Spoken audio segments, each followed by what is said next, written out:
লিখেছে নবকৃষ্ণ ভট্টাচার্য।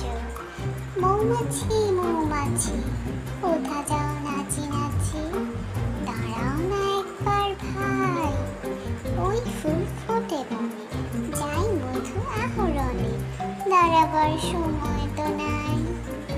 ছোট পাখি কিচিমিচি ডাকি ডাকি, কোথা যাও বলে যাও শুনি, এখন না কব কথা, আনিয়াছি তৃণলতা, আপনার বাসা আগে গুনি। পিপিলিকা পিপিলিকা দল বল ছাড়িয়ে কা, কোথা যাও যাও ভাই শুনি, শীতের সঞ্চয় চাই, খাদ্য খুঁজিতেছি তাই, ছয় পায়ে পিল পিল চলি,